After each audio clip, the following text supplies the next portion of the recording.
कभी सोचा है कि हमारे शहर में जो सड़कें बनती हैं, लाइटें जलती हैं या पार्क्स मेंटेन होते हैं, उसके लिए पैसा आता कहाँ से है?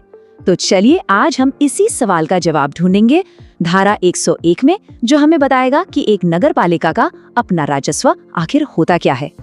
आज हम 5 हिस्सों में बात करेंगे। सबसे पहले एक नगर पालिका की अपनी कमाई क्या है, फिर राजस्व के 3 स्रोत कौन कौन से हैं, इसके बाद क्या इसमें शामिल नहीं है, फिर एक छोटा सा टेस्ट होगा आपकी समझ के लिए, और आखिर में देखेंगे कुछ मुख्य बातें।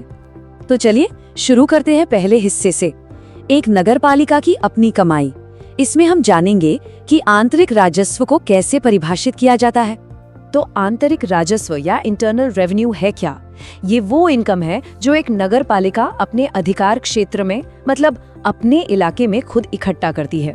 और हाँ, ये सरकारी ग्रांट या किसी भी तरह के लोन से बिल्कुल अलग होता है। सीधी सी बात, ये शहर की अपनी कमाई है। ठीक है, तो अब हमें पता है कि आंतरिक राजस्व क्या है, पर सवाल ये है कि ये आता कहाँ से है। तो अब देखते हैं इसका दूसरा हिस्सा, राजस्व के 3 स्रोत। इन्हें नगर पालिका की आय का स्तंभ भी कह सकते हैं। ये 3 मुख्य स्रोत हैं। पहला कर यानी टैक्सेस, दूसरा उपयोगकर्ता शुल्क जिसे हम यूजर चार्जेस कहते हैं, और तीसरा फीस और जुर्माना।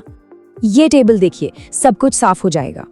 पहला स्तंभ है कर, जैसे कि नगरीय विकास कर या होर्डिंग्स पर लगने वाला टैक्स। दूसरा है उपयोगकर्ता शुल्क, मतलब जो पैसा नागरिक सेवाओं के लिए लिया जाता है, जैसे कचरा उठाने का शुल्क या पार्किंग फीस।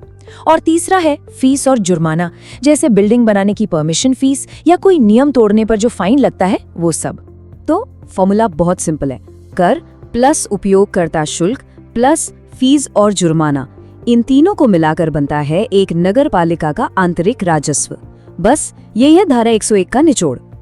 तो ये तो हो गई बात कि क्या क्या शामिल है, पर ये जानना भी तो जरूरी है कि क्या शामिल नहीं है ना?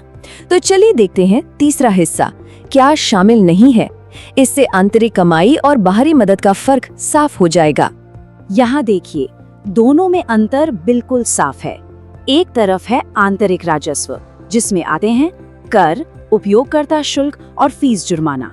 दूसरी तरफ है बाहरी स्रोत, जैसे सरकार से मिलने वाले ग्रांट्स या कोई लोन। धारा 101 के हिसाब से ये बाहरी स्रोत नगर पालिका की अपनी कमाई में नहीं गिने जाते। चलिए, अब तक जो भी हमने समझा है उसे परखने का समय आ गया है।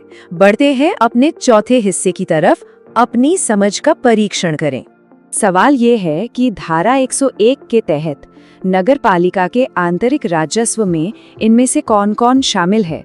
ऑप्शंस हैं कर, सरकारी अनुदान, उपयोगकर्ता शुल्क, फीस और जुर्माना, और आखिर में ऋण।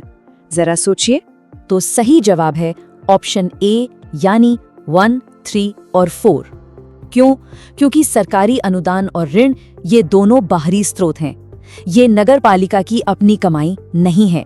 तो चलिए अब फटाफट से सब कुछ समेट लेते हैं हमारे आखिरी हिस्से में, मुख्य बातें। देखते हैं कि इस पूरी बातचीत से हमें क्या याद रखना है। तो याद रखने वाली बातें ये हैं। पहली, धारा 101 नगर पालिका राजस्व वाले चैप्टर को शुरू करती है। दूसरी, आंतरिक राजस्व 3 चीजों से बनता है, कर, उपयोगकर्ता शुल्क और फीस जुर्माना। तीसरी बात, ये बाहरी फंड जैसे सरकारी ग्रांट या लोन को इसमें शामिल नहीं करता, और इसका मकसद बस यही है कि एक नगर पालिका अपनी आय कैसे बना सकती है, ये साफ हो सके। तो ये थी धारा 101 की जानकारी। अगर आपको ऐसी ही और ज्ञानवर्धक सामग्री चाहिए तो स्मार्टेस्ट सिंपल को लाइक, शेयर और सब्सक्राइब जरूर करें। और हाँ, हमारा रोज का सुजसार करंट अफेयर्स वीडियो देखना मत भूलिएगा। और जाते जाते आपके लिए एक सवाल छोड़ जाते हैं। किसी भी नगर पालिका के लिए अपने स्थानीय विकास के लिए वित्तीय रूप से आत्मनिर्भर होना इतना जरूरी क्यों है? सोचिएगा जरूर। हमारे साथ जुड़ने के लिए धन्यवाद।